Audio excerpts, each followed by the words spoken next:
Selamat sore, bersama saya Sandy Sopakua. Jumpa lagi kita pada KP Online Tamrin. Kali ini kita akan melanjutkan bacaan dari buku berjudul Kemenangan Akhir, Pertikaian Besar ditulis oleh Ellen G. White di bab yang kedua, bagian yang kedua. Mari sama-sama kita ikuti bacaannya, namun sebelumnya mari sama-sama kita berdoa. Bapa kami di sorga, terima kasih Bapa atas berkat-Mu hingga sampai pada hari ini. Sekarang kami akan memulai lagi kembali pelajaran-Mu di bagian yang kedua ya Bapa. Kiranya berkati pelajaran ini sehingga kami dapat mengerti dan membuat kami lebih dekat lagi kepadamu ya Bapa. Terima kasih Bapa sudah mendengar menjawab doa kami. Dalam nama Yesus, Juru Selamat dan Penebus kami. Amin. Yudas diterima bukan karena cacat tabiatnya, tetapi ia diterima meskipun tabiatnya demikian. Ia telah dihubungkan dengan murid-murid itu, agar melalui pengajaran dan teladan Kristus, mudah-mudahan ia boleh belajar apa itu tabiat Kristiani. Dan dengan demikian dituntun untuk melihat kesalahannya, untuk bertobat dan oleh rahmat ilahi menyucikan jiwanya dalam menuruti kebenaran. Tetapi Yudas tidak berjalan dalam terang yang dengan kemurahannya diizinkan bersinar kepadanya. Oleh memanjakan diri dalam dosa, ia mengundang godaan setan. Tabiat buruknya menjadi sangat menonjol.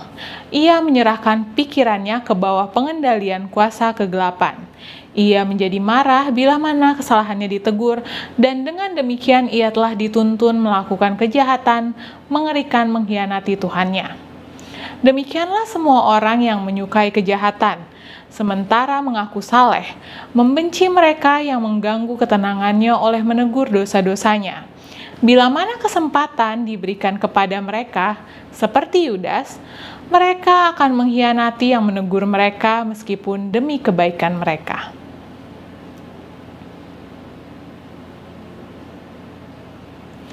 Para rasul menemukan di dalam jemaat orang-orang yang mengaku saleh, sementara secara sembunyi-sembunyi menyukai kejahatan.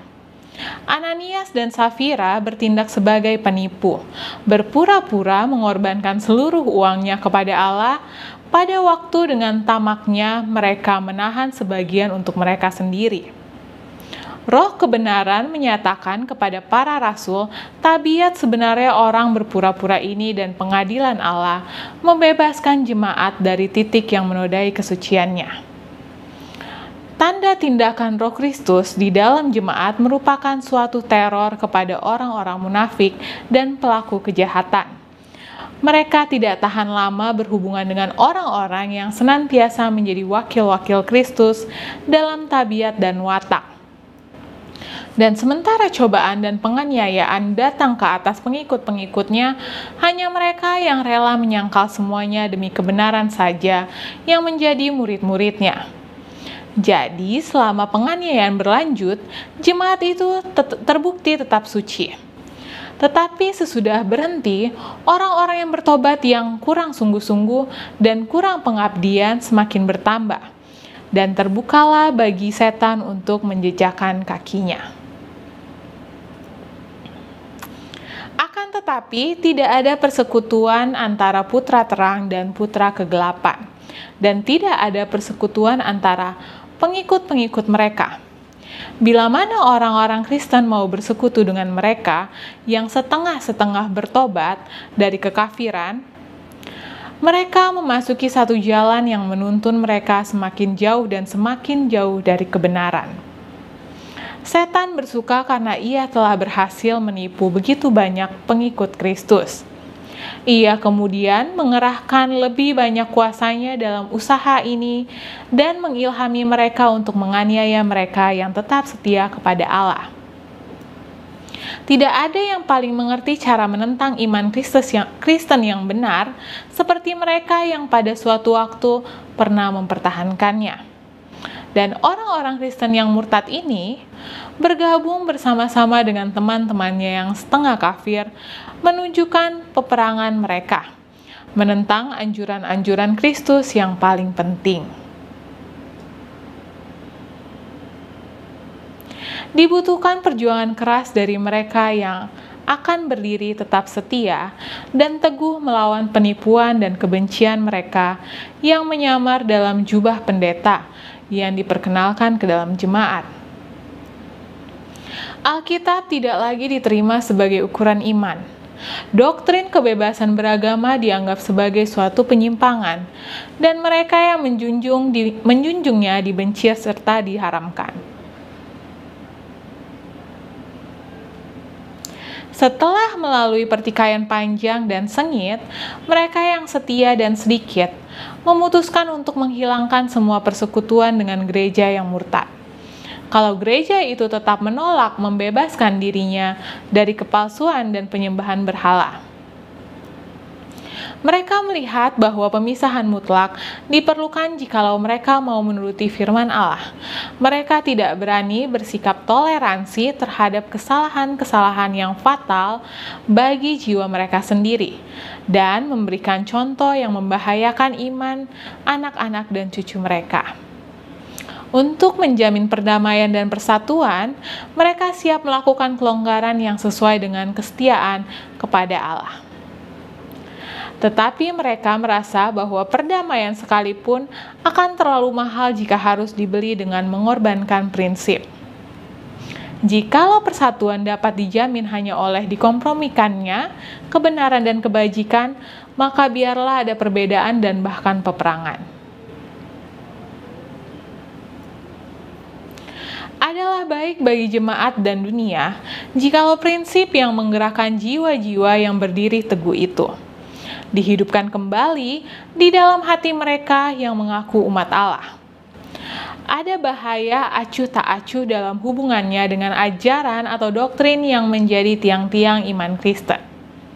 Ada pendapat yang muncul bahwa pada akhirnya ajaran-ajaran itu tidaklah sesuatu yang vital.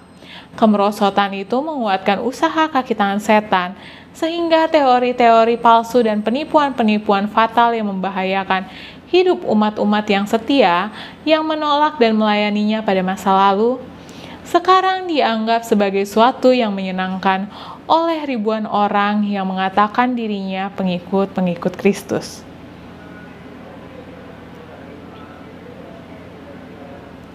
Orang-orang Kristen yang mula-mula itu memang adalah umat-umat yang istimewa. Tingkah laku mereka yang tidak bercela dan iman mereka yang tidak bisa dibengkokkan merupakan teguran yang senantiasa mengganggu ketentraman orang-orang berdosa. Biarpun jumlah mereka sedikit, tidak mempunyai harta, kedudukan, dan jabatan yang terhormat, mereka menjadi ancaman yang menakutkan bagi pelaku-pelaku kejahatan di mana saja. Tabiat dan ajaran yang dinyatakan, oleh sebab itu mereka dibenci oleh orang jahat, seperti Habel dibenci oleh Kain abangnya. Dengan alasan itulah Kain membunuh Habel, demikian juga dengan yang menolak pengendalian roh suci, membunuh umat-umat Allah. Dengan alasan yang sama juga, orang-orang Yahudi menolak dan menyalibkan Juru Selamat.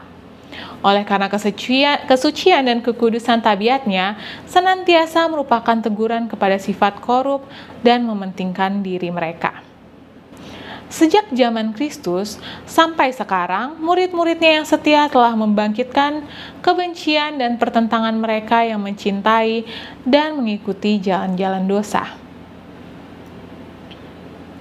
Lalu bagaimanakah kabar Injil itu bisa disebut kabar perdamaian?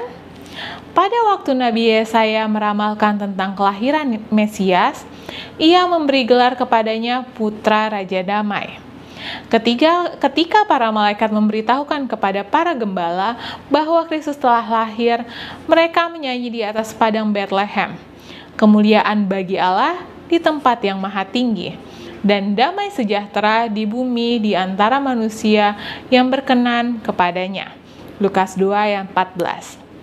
Tampaknya ada kontradiksi antara pernyataan nubuatan dan perkataan Kristus. Aku datang bukan untuk membawa damai, melainkan pedang. Tetapi dengan jelas dapat dimengerti bahwa keduanya sangat selaras. Kabar Injil itu adalah berita damai. Kekristenan adalah sebuah sistem yang bila diterima dan dituruti akan menyebarkan damai. keselarasan, dan kebahagiaan di seluruh bumi ini. Agama Kristus akan dipersatukan dalam ikatan persaudaraan yang erat semua orang yang menerima pengajarannya. Misi Yesus adalah memperdamaikan umat manusia dengan Allah, demikian juga antara sesama manusia. Akan tetapi kebanyakan dunia ini berada di bawah pengendalian setan, musuh Kristus yang paling kejam. Kabar Injil menyatakan kepada mereka prinsip kehidupan yang seluruhnya bertentangan dengan tabiat dan keinginan-keinginan mereka. Lalu mereka bangkit melawannya. Mereka membenci kesucian yang menyatakan dan menyalahkan dosa-dosa mereka. Dan mereka yang menganiaya dan membinasakan orang-orang yang membujuk mereka menerima tuntutan yang benar dan kudus. Di dalam pengertian inilah, oleh karena kebenaran yang ditinggikan kadang-kadang membawa kebencian dan permusuhan, kabar Injil itu disebut pedang. Pemeliharaan misterius Tuhan yang mengizinkan orang-orang benar itu menderita penganiayaan di tangan orang-orang jahat telah menyebabkan kebingungan kepada banyak orang yang lemah iman. Sebagian mereka bahkan sudah siap untuk tidak lagi menaruh percaya kepada Allah, sebab Ia membuat orang yang paling jahat memperoleh kemakmuran, sementara orang-orang terbaik dan tersuci menderita dan disiksa oleh orang-orang yang jahat yang berkuasa. Orang bertanya, bagaimana mungkin pribadi yang adil dan murah hati dan yang kuasanya tidak terbatas dapat menerima ketidakadilan dan penindasan? Inilah satu pertanyaan yang kita tidak bisa lakukan apa-apa. Allah memberikan kepada kita cukup bukti kasih-Nya, dan kita tidak perlu meragukan kebaikan-Nya, sebab kita tidak bisa mengerti cara kerja pemeliharaannya itu. Juru selamat berkata kepada murid-muridnya, setelah meramalkan kebimbangan yang akan menimpa jiwa mereka pada hari-hari pencobaan dan kegelapan, ingatlah apa yang telah kukatakan kepadamu. Seorang hamba tidaklah lebih tinggi dari tuannya. Jikalau mereka telah menganiaya aku, mereka juga akan menganiaya kamu. Yohanes 15 ayat 20. Yesus menderita untuk kita lebih dari yang seseorang pengikutnya derita, dari kekejaman orang-orang jahat. Mereka yang dipanggil untuk menahan siksaan dan mati syahid adalah mengikuti jejak anak Allah yang kekasih. Tuhan tidak lalai menepati janjinya. 2 Petrus 3 ayat 9. Ia tidak melupakan atau melalaikan anak-anaknya. Tetapi Ia mengizinkan orang-orang jahat menyatakan tabiat mereka yang sebenarnya, agar supaya tak seorang pun yang rindu melakukan kehendak-Nya tidak boleh tertipu oleh mereka. Sekali lagi, orang benar itu ditempatkan di dalam dapur kepicikan agar mereka sendiri boleh disucikan, agar teladan mereka boleh meyakinkan orang-orang lain mengenai realitas dan kebaikan, dan juga agar oleh keteguhan mereka boleh menyatakan kesalahan orang yang tak beriman dan tak percaya. Allah mengizinkan orang jahat itu memperoleh kemakmuran dan menyatakan permusuhan terhadap Dia, agar supaya bila mana mereka telah mencapai puncak kejahatannya, semua boleh melihat keadilan dan rahmat-Nya dalam kebinasan mereka. Hari pembalasannya tidak lama lagi, di mana mereka semua yang telah melanggar hukum-Nya dan yang menindas umat-Nya akan memperoleh upah yang adil bagi setiap perbuatan mereka. Saat mana setiap perbuatan kejahatan atau ketidakadilan terhadap umat-umat Allah yang setia akan dihukum seolah-olah perbuatan itu dilakukan kepada Kristus sendiri. Ada lagi pertanyaan lain dan yang lebih penting yang harus menjadi perhatian jemaat-jemaat dewasa ini. Rasul Paulus menyatakan bahwa setiap yang mau hidup beribadah di dalam Kristus Yesus akan menderita aniaya. 2 Timotius 3 ayat 12. Lalu mengapa penganiayaan itu nampaknya seperti tertidur? Sebab satu-satunya ialah bahwa jemaat telah menyesuaikan diri dengan standar duniawi, oleh sebab itu tidak menimbulkan perlawanan. Agama pada zaman ini bukanlah agama yang bertabiat suci dan kudus sebagaimana yang menandai iman Kristen pada zaman Kristus dan rasul-rasulnya. Hanyalah oleh karena roh berkompromi dengan dosa, oleh karena kebenaran agung firman Tuhan tidak begitu dihormati. Oleh karena sangat sedikit kesalehan yang vital di jemaat yang membuat kekristenan sangat terbiasa dengan dunia ini. Biarlah ada kebangunan iman dan kuasa jemaat yang mula-mula itu, maka roh penganiayaan pun akan dibangunkan, dan api penganiayaan itu pun akan disulut kembali.